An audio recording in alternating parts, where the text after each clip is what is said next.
menggunakan wawancara, gitu ya. Itu mengumpulkan datanya. Kemudian analisis data yang telah dikumpulkan dengan menggunakan metode yang tepat. Tadi apakah menggunakan SPSS atau BLS atau metode yang lain. Kemudian interpretasikan hasil analisis. Jadi teman-teman itu nanti setelah data itu, pernah dengar tabulasi data? Pernah dengar, cuman ya, tidak tahu maknanya, Bu. Pernah, Bu. Kalau pemilu itu ada yang digaris-garis kayak gitu ya, Pak? 5 dicoret 1, 5, itu namanya tabulasi. Tabulasi data. Itu tabulasi data. Nah, tabulasi itu diperoleh dari mana? Jadi teman-teman nyebar kuesioner. Kalau pengumpulan datanya menggunakan kuesioner itu dibuat dari apa? Dari indikator masing-masing variabel. Nanti teman-teman ini memang dengan kuliah online ini, kalau sudah ini teknis ini emang agak sulit ya. Itu jadi nanti misalnya nanti akan saya berikan bagaimana membuat kuesioner gitu ya. Ketika misalnya kuesioner saya lagi-lagi itu adalah memberikan contoh kinerja tadi. Indikatornya adalah kuantitas, kualitas, apalagi ya saya lupa itu menurut teorinya siapa itu. 2 itu aja yang ingat. Kuantitas itu misalnya begini. Saya selalu bekerja,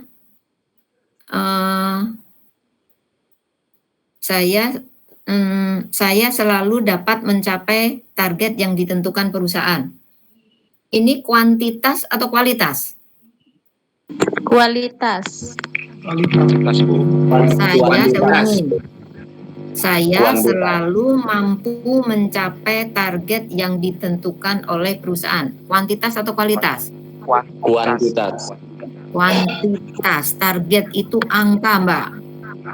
Jadi angka itu kuantitas. Berarti nanti akan ada jawaban. Pak Agus jawabnya setuju karena tidak selalu. Ada jawaban Pak Zamzami yang dia karena selalu mencapai target, berarti akan menjawab sangat setuju. Mbak Eva akan menjawab kurang setuju karena Mbak Eva hanya bisa mencapai kurang dari target. Dan Pak Marudut ragu-ragu. Nah, itu jawaban itulah yang kemudian ditabulasi. Berapa yang mengatakan sangat setuju, berapa yang menyatakan setuju dari semua pernyataan. Itu namanya tabulasi. Kemudian diolah dengan SPLS atau SPSS tadi, kemudian baru bisa dibaca, Pak, hasilnya itu, Pak. Itulah yang disebut dengan interpretasi hasil analisis. Apa yang dibaca di sana? Yang pertama adalah validitas data. Apa itu arti valid? Kalau secara umum valid itu apa, Pak? Sudah disetujui. Sudah sesuai. Sudah dicek kembali, Bu dosen, dan dipastikan kembali. Oke, sudah sesuai. Jadi kalau tadi ada pernyataan kuantitas, berarti pernyataannya itu benar-benar mengukur kuantitas. Gitu. Jangan pernyataannya adalah tadi indikatornya kuantitas, tapi pernyataannya tidak sesuai dengan indikator tadi. Itu namanya dia valid. Jadi mengukur apa yang harus diukur. Gitu. Misalnya contoh contoh kuesioner yang tidak valid atau tidak mengukur apa yang harus diukur. Contoh saja gitu ya. Misalnya saya atau karyawan akan senang karena gaji akan dinaikkan 3 kali lipat. Ini jawaban semua karyawan akan apa, Pak, jawabannya? Senang, Bu. Senang. Ada kok pilihannya sangat setuju, setuju, tidak setuju, ragu-ragu, dan seterusnya tadi. Sangat setuju. Sangat setuju, Bu. pilihannya, jadi teman-teman hanya memilih satu, sangat setuju. Itu namanya pernyataan tersebut tidak valid, tidak mengukur apa yang harus diukur. Ngerti? Paham nggak? Ya. Ya. Ya, Bu. Misalnya saya berikan contoh satu lagi, kualitas.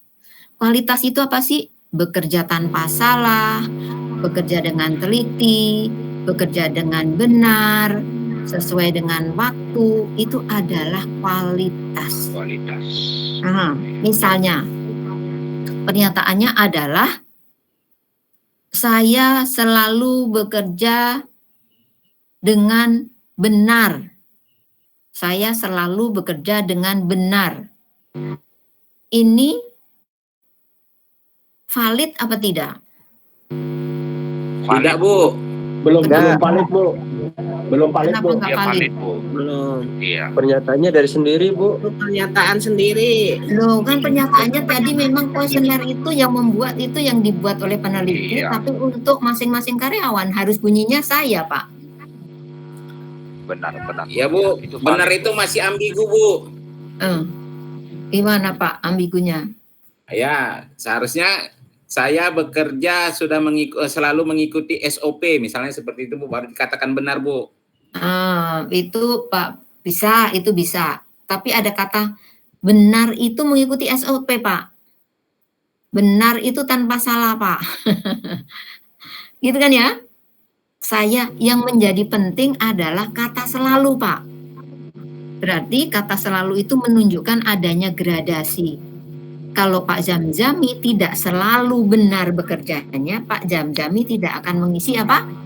Sangat setuju. Berarti pernyataan itu adalah valid, Pak. Mengukur apa yang harus diukur, itu arti valid. Begitu. Benar, Bu. Ya. Jadi valid itu yang dimaksud, mengukur apa yang harus diukur. Terus reliable, ada valid. Tadi interpretasi hasil itu ada reliable data, ada validitas data, ada reliable data. Reliable itu kalau tadi apa tadi, Pak? Validitas tadi, Pak? Halo. Validitas penyesuaian kembali, Bu. Mengukur apa yang harus diukur. Sesuai dengan harus diukur. Jadi pernyataan tersebut mampu mengukur apa yang harus diukur. Lalu kalau reliable itu adalah keajekan, Pak. Keajekan. Ajek itu apa sih? Tetap. No, keajekan itu bukan sering. Keajekan itu apa? Konsisten. Misalnya, ya, konsisten dari jawaban responden. Tadi diberi pernyataan bahwa saya selalu bekerja dengan benar. Pak Agus, jadi tadi yang pertama dikasih pernyataan itu diisi jawabannya sangat setuju.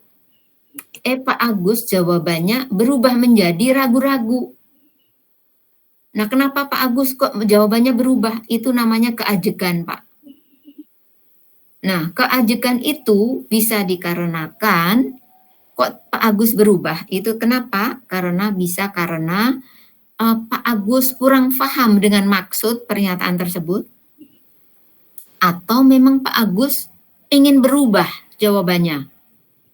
Jadi kalau pengen berubah tapi ngerti maknanya, berarti pernyataan tersebut disebut reliable. Nah, validitas dan reliabilitas ini itu harus dibuktikan dengan angka statistik yang ketika diolah itu akan ada angka tertentu yang menyatakan bahwa pernyataan itu valid dan reliable. Jadi angkanya ada nanti pedomannya di dalam metode analisis itu. Kalau angkanya mencapai sekian, berarti pernyataan tersebut valid. Namun, sebelum dipraktekkan, dimasukkan ke dalam, udah jam 20 ya? Jam 20 nih. Lanjut, Bu. Lanjut. Sampai jam 10, Bu, jadwal jenengan. Iya, ya tapinya saya mohon maaf, saya ini puasa tapi saya baru makan snack, belum makan. Saya justru gitu. mau mohon izin, Gini mau aja Bu, sebentar jeda. izin sebentar toh Bu, jenengan.